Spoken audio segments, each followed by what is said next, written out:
তোমার মনে কি কেউ সব সময় ঘুরপাক খাচ্ছে? তাহলে তার কারণটা কি হতে যাচ্ছে তোমার জীবনে? মানুষের মন বড়ই আশ্চর্য এক জিনিস। একবার যদি কারো প্রতি ভালোবাসা, টান বা ভাবনার স্রোত তৈরি হয়, তখন সেই মানুষটি মন থেকে সহজে মুছে যায় না। প্রতিদিনের জীবনের কাজের মাঝেও, নামাজে, দোয়ায়, ঘুমের আগে কিংবা নীরব রাত্রিতে হঠাৎই তার কথা মনে পড়ে যায়। তুমি হয়তো ভাবো, কেন আমি এই মানুষটিকে ভুলতে পারছি না? কেন নামাজে আল্লাহর সামনে দাঁড়ালেও তার মুখটা চোখের সামনে আসে? এই ভাবনা কি ভালো, নাকি এটা কোনো ইঙ্গিত?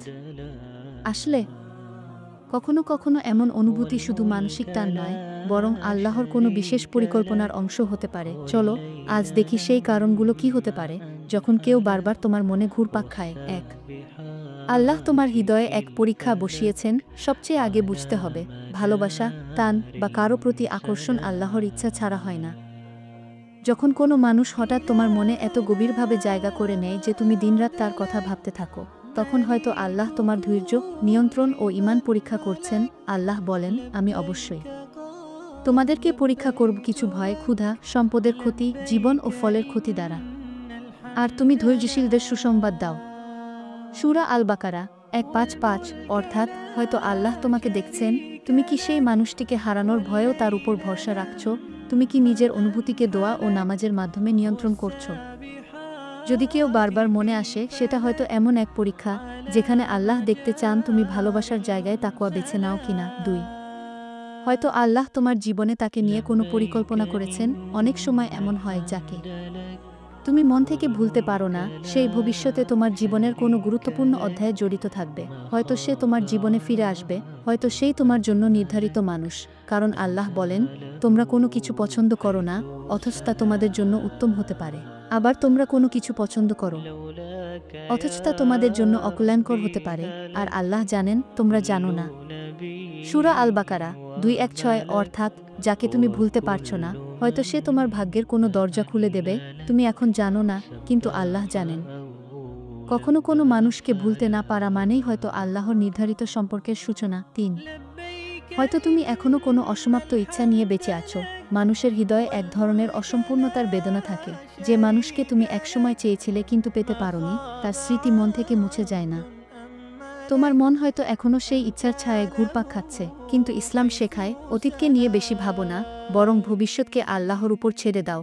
রাসূল শাহ বলেছেন, যদি কিছু তোমার থেকে হারিয়ে যায়, তবে বলো, কদ্দারাল্লাহু ওয়া মা শাআ ফাআল। আল্লাহ যা চেয়েছেন তাই হয়েছে। সহিহ মুসলিম। তুমি যে মানুষটিকে ভুলতে পারছো না, সে হয়তো আল্লাহর পরিকল্পনা অনুযায়ী তোমার অতীতে ছিল, কিন্তু ভবিষ্যতে নয়। এই উপলব্ধিই তোমাকে মুক্ত করবে। 4, হয়তো আল্লাহ তোমার হৃদয়ে দোয়ার বীজ রোপণ করছেন। যখন কেউ তোমার মনে ঘুরপাক খায়, তখন তুমি তার জন্য দোয়া করতে শুরু করো। তুমি বলো, হে আল্লাহ, যদি সে আমার জন্য ভালো হয়, তবে তাকে আমার ভাগ্যে লিখে দিন। এই দোয়াই তোমাকে আল্লাহর কাছে নিয়ে আসে। সুবহানাল্লাহ। যদি কারো প্রতি তোমার ভাবনা তোমাকে আল্লাহর কাছে আরও বেশি দোয়া করতে উদ্বুদ্ধ করে, তাহলে জেনে রাখো, সেই ভাবনাটা তোমার জন্য বরকতময়। হয়তো আল্লাহ তোমার মনে তার নাম রাখছেন, যাতে তুমি তার জন্য কল্যাণ কামনা করো। এটাই আসলে এক ধরনের আধ্যাত্মিক সংযোগ, স্পিরিচুয়াল কানেকশন, যা দোয়ার মাধ্যমে গঠিত হয়। 5, হয়তো সেই তোমার জন্য আল্লাহর পাঠানো শিক্ষা। কখনো কখনো আল্লাহ কারো মাধ্যমে তোমাকে একটি শিক্ষা দেন। হয়তো সেই মানুষটি তোমার জীবনে এসেছিল শুধু শেখাতে, কাকে ভালোবাসতে হয়, কাকে ছেড়ে দিতে হয়, আর কাকে নিয়ে আল্লাহর উপর ভরসা করতে হয়। তুমি হয়তো তাকে ভুলতে পারছো না, কারণ সেই শিক্ষা এখনো পুরোপুরি সম্পূর্ণ হয়নি। যখন তুমি বুঝবে, ভালোবাসা মানে শুধু পাওয়া নয়, বরং আল্লাহর সন্তুষ্টির জন্য ত্যাগও একরকম ইবাদত, তখনই মন শান্ত হবে। 6, হয়তো আল্লাহ তোমাকে নিজের দিকে ফিরিয়ে নিতে চান।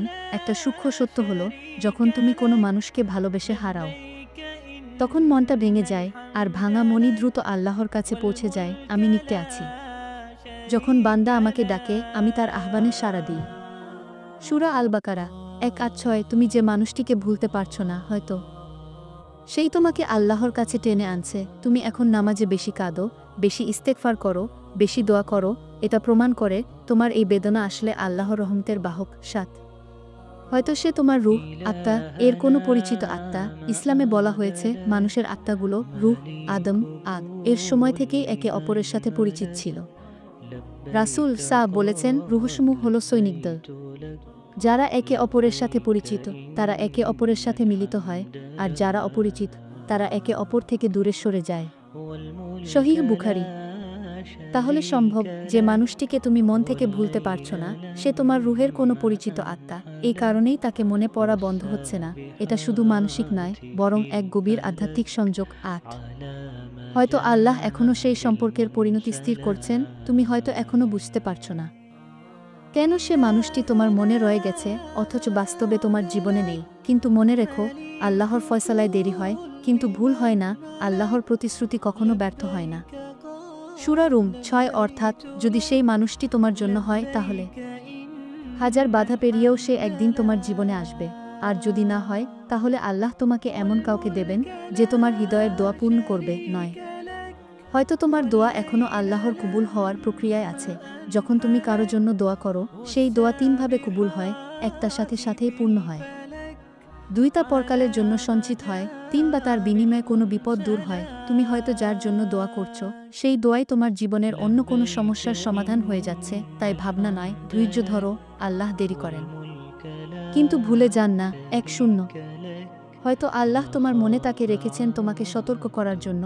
কখনো কোনো মানুষকে আল্লাহ আমাদের মনে রাখেন শুধু এজন্য যে আমরা যেন তার ভুল থেকে শিক্ষা নিই। হয়তো সে একদিন তোমাকে কষ্ট দিয়েছে, আর এখন তুমি তার কথা মনে পড়লে তাওবা করো, কাঁদো এবং নিজের আমল ঠিক করো। এটাই হচ্ছে আল্লাহর নরম সতর্কবার্তা। দেখো কাকে ভালোবাসবে, কাকে নয়। 1-1। যখন আল্লাহ তোমাকে ভালোবাসেন, তিনি তোমার মনকে শুদ্ধ করতে চান। কোনো মানুষকে ভুলতে না পারা, এটা কখনো কখনো এক ধরনের আত্মার পরিশুদ্ধি। তুমি কাঁদছো, তুমি নামাজে মনোযোগ দিচ্ছ, তুমি আল্লাহর সামনে নিজের দুর্বলতা স্বীকার করছো। এই অবস্থায় আল্লাহর সবচেয়ে প্রিয় মুহূর্ত। রাসূল শাহ বলেছেন, আল্লাহ সেই বান্দাকে ভালোবাসেন যে তওবা করে ও তার দিকে ফিরে আসে। সহিহ মুসলিম। অতএব তোমার এই অনুভূতি আসলে তোমাকে আল্লাহর আরও কাছে নিয়ে যাচ্ছে। 1-2। হয়তো এটা তোমার দোয়ার ফলাফলের শুরু। তুমি হয়তো অনেক দিন আগে আল্লাহকে বলেছিলে, হে আল্লাহ, আমার জন্য এমন একজন পাঠান যে আমাকে বুঝবে। আর এখন যাকে তুমি মনে রাখছো, হয়তো সেই দোয়ারই জবাব। আল্লাহ পাঠাচ্ছেন ধীরে ধীরে। কখনো কখনো আল্লাহ সরাসরি না দিয়ে ধীরে ধীরে মানুষকে জীবনে নিয়ে আসেন, যাতে আমরা শিখি অপেক্ষা ও ধৈর্য। 1-3। যখন তুমি তাকে মনে রাখো কিন্তু পাপের পথে যাও না, যদি কারো প্রতি টান থেকেও তুমি নিজেকে সংযত রাখো, নামাজে মনোযোগ দাও, কুরআন পড়ো, দোয়া করো, তাহলে সেই ভালোবাসা তোমার জন্য ইবাদত হয়ে যায়। কারণ ইসলাম বলে, যে ভালোবাসে কিন্তু আল্লাহর জন্য নিজেকে সংযত রাখে, সে শহীদদের মর্যাদা পাবে। অর্থাৎ ভালোবাসা মন্দ নয়, যদি তা আল্লাহর সীমার ভেতরে থাকে। 1-4। তোমার হৃদয়ের অস্থিরতা হয়তো শান্তির বার্তা। যখন কোনো মানুষ মনে আসে, তুমি অস্থির হয়ে যাও, কিন্তু মাঝে মাঝে সেই অস্থিরতার মধ্যেই এক ধরনের আত্মিক জাগরণ থাকে। আল্লাহ তোমাকে ভাবতে বাধ্য করছেন, তুমি কি সেই মানুষটিকে নিজের জন্য চাও না আল্লাহর জন্য? যখন উত্তরটা হবে আল্লাহর জন্য, তখন মন নিজেই শান্ত হয়ে যাবে। 1-5। শেষ কথা, হৃদয় শান্ত হয় আল্লাহর স্মরণেই। জেনে রাখো, আল্লাহর স্মরণেই হৃদয় শান্তি পায়। সূরা আর-রাদ 2-8। তুমি যাকে ভুলতে পারছো না, তার কথা আল্লাহর কাছে সঁপে দাও। বলো, হে আল্লাহ, যদি সে আমার জন্য ভালো হয়, তাহলে তাকে আমার ভাগ্যে লিখে দিন, আর যদি না হয়, তাহলে আমার মন থেকে তাকে মুছে দিন, এবং এমন কাউকে দিন যে আমাকে আপনার পথে নিয়ে যাবে। এই দোয়াই তোমার আত্মাকে মুক্ত করবে। উপসংহার, কোনো মানুষকে বারবার মনে পড়া সবসময় খারাপ নয়। কখনো এটা তোমার ঈমানের পরীক্ষা, কখনো তোমার ভবিষ্যতের ইঙ্গিত, আবার কখনো আল্লাহর রহমতের দরজা। তোমার যা করণীয়, দোয়াতে তাকে সঁপে দাও, নামাজে মন দাও, অতিরিক্ত চিন্তা বাদ দিয়ে আল্লাহর উপর ভরসা রাখো। যে হৃদয়ে আল্লাহ থাকেন, সেখানে কারো স্মৃতি থাকলেও তা কষ্ট দেয় না, বরং শান্তি দেয়, কারণ সেই ভাবনায়ও আল্লাহর উপস্থিতি থাকে।